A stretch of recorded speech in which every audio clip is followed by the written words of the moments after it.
muito importante para a cidade de São Paulo, muito importante para o país, que é a situação assustadora da Cinemateca brasileira, né?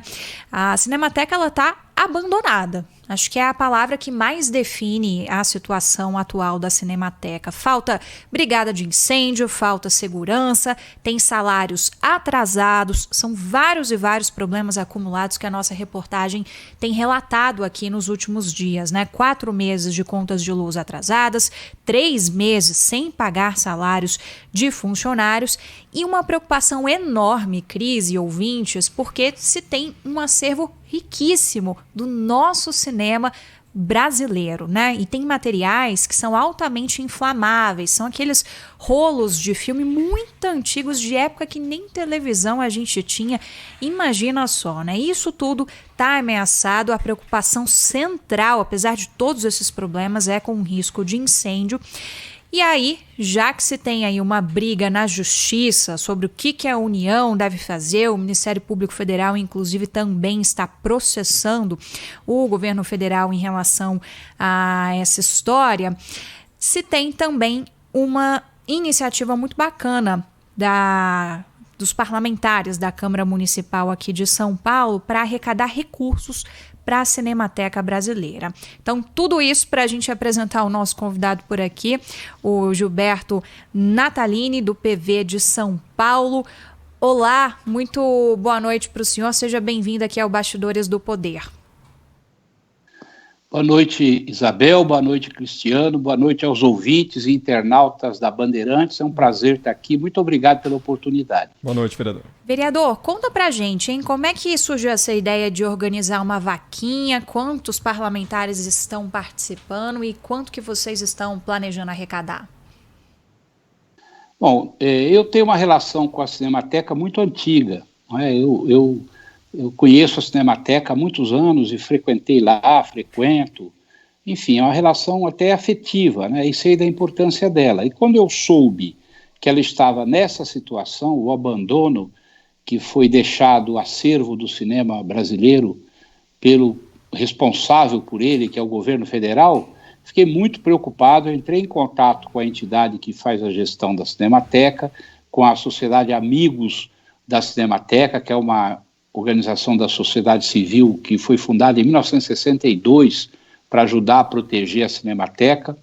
Vários cineastas, João Batista de Andrade e outras pessoas da área, e nós formamos um grupo para ajudar. E tomamos uma série de iniciativas, conversando e fazendo, e conversando, articulando, até que eu conversei com meus colegas vereadores, expus lá na Câmara Municipal, no plenário da Câmara, a situação, e dei a ideia de nós fazermos uma vaquinha, né, de emendas parlamentares. Falei, olha, cada um de nós poderia destinar 50 mil reais de emenda para ajudar a Cinemateca. E aí 12 toparam, eu e mais 11. E alguns destinaram mais do que 50 mil reais. Então, hoje nós já temos uma vaquinha de 680 mil reais em emendas parlamentares que foram destinadas à Secretaria Municipal de Cultura de São Paulo, para que a Secretaria, através da SPCine, repasse.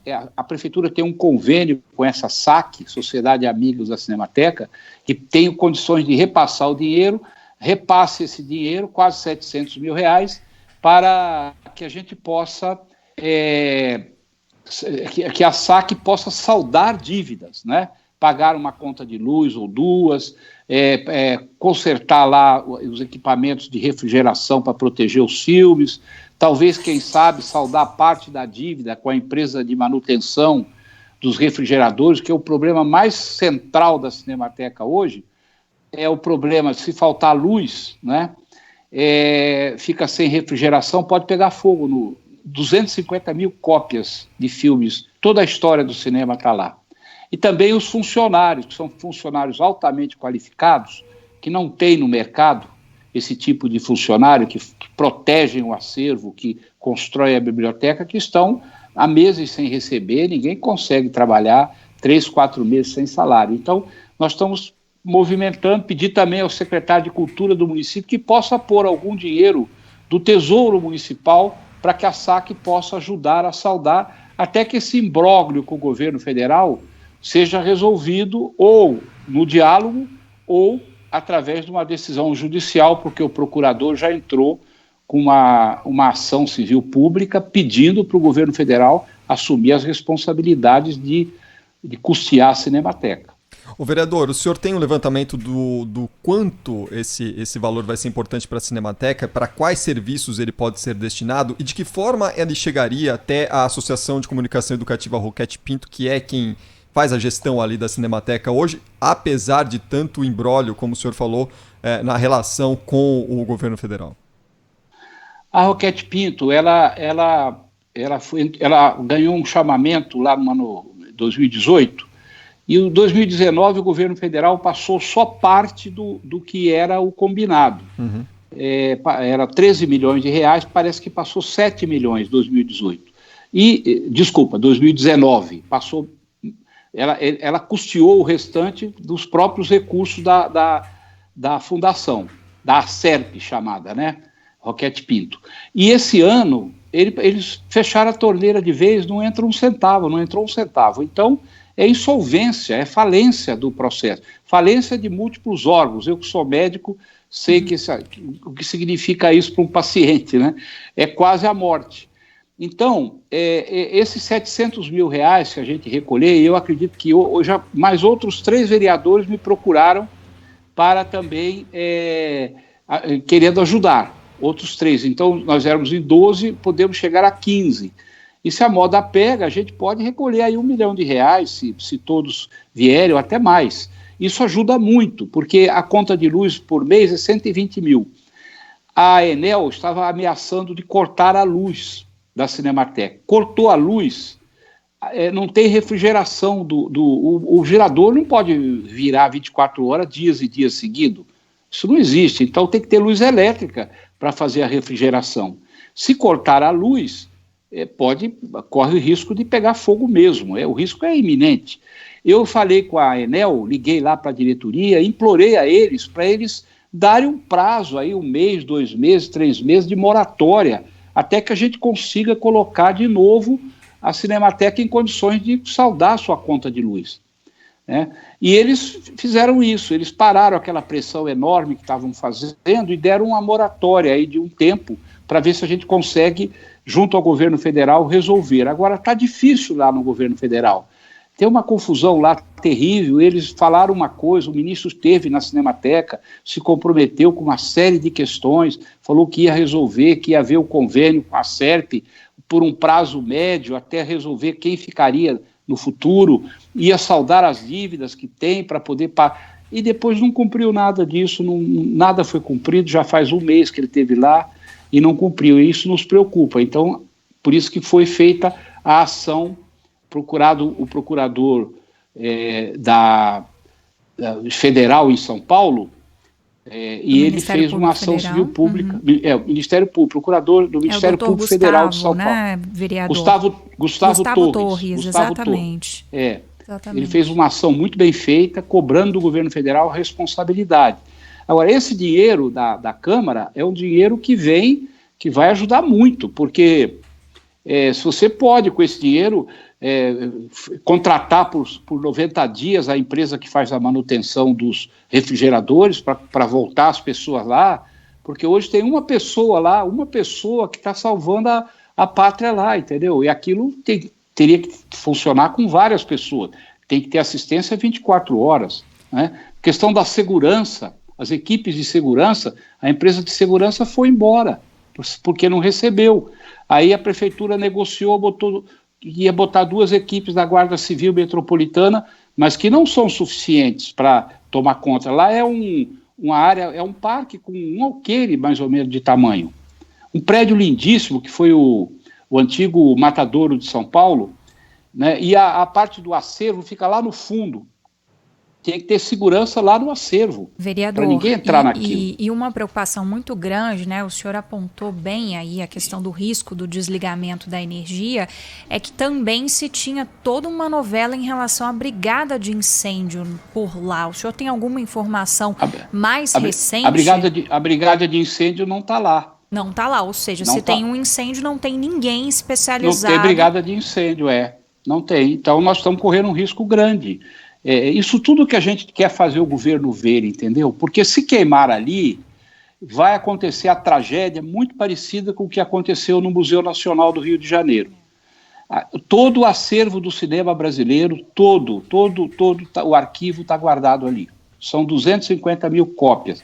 Ali tem coisa que até Deus duvida, de filmes antigos, tem filme do início do século passado. Bem antes da televisão, né, vereador? Muito antes da televisão. É um acervo riquíssimo da nossa história enquanto país, da história do cinema brasileiro, né? É muito importante, inclusive, é louvável a iniciativa dos funcionários que estão se manifestando. Na semana passada isso foi muito presente, porque a gente precisa falar disso para chamar a atenção para essa causa, né, vereador? Esses 700 mil reais, tomara que aumente, inclusive, esse total que hoje é de 680, pode chegar a 700 e tomara que aumente, com certeza vão ser de grande ajuda. O senhor tem algum cálculo no total, o quanto seria o suficiente para sanar essas dívidas e, digamos assim, começar do zero, começar com contratos novos, pagando tudo direitinho? Chegou a fazer esse cálculo? O custeio mensal lá é 1.200.000 por mês para estar funcionando a pleno vapor, certo? Nossa, é altíssimo. Com todas as ações, 1.200.000 por mês, é mais ou menos 13 milhões por ano. Esse é o custeio, mas aí com funcionando tudo, com as portas abertas, tudo. Então, só de luz deve 500 mil, só de luz para a Enel. Tá certo? Aí tem a empresa de segurança, a brigada de incêndio, a empresa de manutenção da refrigeração, a parte administrativa, os técnicos que trabalham com o acervo, com o arquivo de filmes. Não é qualquer pessoa que mexe naquilo. Olha, aí por mês, eu não posso dizer a você, mas o custo a plenos pulmões, se tivesse, era 1.200.000 por mês. O governo federal deveria repor janeiro, fevereiro, março, abril, esses meses todos, né? Porque eles pararam de pagar no começo do ano. E também tem a dívida anterior, mas aí é um acerto da fundação lá, da Acerp, Roquete Pinto, com o governo, é a dívida do ano passado. Nós estamos focando na questão da emergência desse ano, para não deixar o paciente morrer na UTI. Né? Nós não queremos perder a Cinemateca, não queremos perder o acervo e também não queremos perder a mão de obra altamente qualificada de pessoas que trabalham ali, alguns deles há décadas. Agora, se você me permite, eu não sei se eu posso colocar uma questão, saiu hoje na imprensa que o governo federal está articulando para levar a Cinemateca para Brasília. Não sei se vocês viram isso. Está articulando para levar a Cinemateca para Brasília, para levar o acervo para Brasília. Isso é impossível, porque na cláusula, quando houve a doação do acervo pelos proprietários do acervo, que era aquele conjunto de cineastas, né, que doaram para o governo federal em 85, tem uma cláusula na doação que diz que o acervo não pode sair de São Paulo. Nenhum dos cineastas que nós conversamos quer que o acervo saia da cidade de São Paulo. Nenhum deles. Todos são contra. Então, existe esse impedimento legal pela cláusula assinada lá, quando o patrimônio foi entregue ao governo federal, que o sítio da Cinemateca Brasileira seria a cidade de São Paulo. Então, essa pretensão eu acho que não tem base legal para acontecer, levar aquele acervo para Brasília. É justamente isso que eu queria questioná-lo, vereador, se o senhor tem alguma informação aí sobre essas negociações, porque nós observamos nos últimos dias uma movimentação grande do secretário especial de Cultura, Mário Frias, né, nessa articulação para a retomada da gestão da Cinemateca, enfim, uma briga danada de bastidores. E também, ao longo das últimas semanas, o prefeito Bruno Covas conversou com o general Luiz Eduardo Ramos, da Secretaria de Governo, justamente para tentar passar para a gestão da Prefeitura de São Paulo a Cinemateca. O senhor tem informações sobre como estão essas conversas? Eu tenho informações daquilo que eu converso com as pessoas, né? Eu conversei com o Ministério do Turismo há uns dias atrás, antes do ministro vir a São Paulo, pedi encarecidamente que eles... Liguei para o secretário executivo do Ministério do Turismo, Daniel Nepomuceno, conversei com ele, fiz um apelo pungente para que eles entrassem na fita e resolvesse o problema. Eles vieram a São Paulo, veio o ministro e veio o Mário Frias, reuniram com a Serp na sede da Cinemateca, visitaram lá, o ministro saiu todo entusiasmado, disse que no prazo de uns dias ia ver a questão burocrática de refazer o contrato, uma coisa assim, a médio prazo, até botar a Cinemateca de pé de vez, e depois faria um novo chamamento, se a Serp não ficar, que venha outra, etc. Tal. Isso foi o combinado pelo ministro do Turismo, com a direção da Serp, e nós todos estávamos esperando que isso acontecesse. Mas no meio do caminho mudou a conversa toda. Eles não cumpriram o combinado, eles deram a palavra que iam fazer isso e não fizeram. Né? E aí o que eles resolveram fazer? Eles resolveram levar a Cinemateca para Brasília. Eu não sei como que eles vão fazer, porque não pode levar. A cláusula de doação diz com todas as letras que o acervo tem que ficar em São Paulo, quer dizer, eles nem sabem disso, né? Estão soltando umas coisas sem saber o que estão falando. O que nós queremos? Nós queremos que o governo federal continue no comando da Cinemateca. Para a questão emergencial, nós queremos que libere dinheiro para contratar os bombeiros, para pagar a eletricidade, para trazer os técnicos de volta, para contratar a segurança, para a UTI que está precisando. Né? E depois eles que vejam como vai ficar a direção da Cinemateca. Se não for com essa instituição, que tomou conta até agora, aliás, botou dinheiro próprio do bolso, porque o governo federal não cumpriu a sua responsabilidade do mês a mês colocar recurso, deixou de injetar o dinheiro combinado na Cinemateca. Se não for essa instituição, pode ser outra. Agora, dizer que vai levar para Brasília, estão procurando, botou um senador de Brasília para procurar um lugar para levar o acervo. O acervo da Cinemateca está sob guarda do governo federal, mas pertence ao cinema brasileiro. Tem cineasta que tem 20 filmes lá. Aquilo ali é trabalho de gente famosa da vida inteira, quer dizer, não pode brincar com isso. E fora tá acontecendo... a delicadeza, né, vereador, de um transporte desse, né, são peças antiquíssimas, né, é uma ideia meio descabida, realmente. Descabida. E outra coisa, eu preciso dizer isso também aqui, o prefeito propôs de municipalizar a Cinemateca. As pessoas da Sociedade Amigos da Cinemateca, os cineastas, a Associação de Cineastas de São Paulo, que representam os cineastas, né, e a SAC, que conversa com os cineastas, eles não querem que a Cinemateca seja municipalizada. Eles não concordam com isso, porque existe um combinado entre eles que, como o acervo é do Brasil todo, não teria cabimento ficar sob a guarda de uma cidade, de uma prefeitura. Então, também tem que conversar com eles, porque, afinal de contas, os filmes que estão lá foram eles que produziram. Se não fossem eles, não tinha filme, não tinha acervo, não tinha cinema nacional. Então, quer dizer, isso é uma coisa que o governo tem que ter sensibilidade. O ministro foi muito amável. Eu não fui na reunião, mas me contaram que ele andou lá, ficou maravilhado, fez uma porção de promessas, de combinados, e depois não cumpriu absolutamente nada do que foi combinado. Não sei se ele não quis ou não sei se não deixaram. Aí é uma questão de se esclarecer melhor. Talvez ele até quisesse, mas houve algum desentendimento interno do governo e a coisa virou para outro lado e acabaram não cumprindo aquilo que tinham combinado. Nós estamos lutando pelo acervo do cinema brasileiro, coisa muito séria, é muito sério. Não podemos perder isso. Uhum. Queria agradecer a participação conosco aqui no Bastidores do Poder desta segunda-feira, do vereador do PV, Gilberto Natalini. Vereador, muito obrigado pela participação conosco, até uma próxima oportunidade. Eu que agradeço a vocês. Boa noite a vocês, boa noite aos ouvintes da Bandeirantes. Muito obrigada, vereador. Boa noite. Obrigado, vereador. Agora 6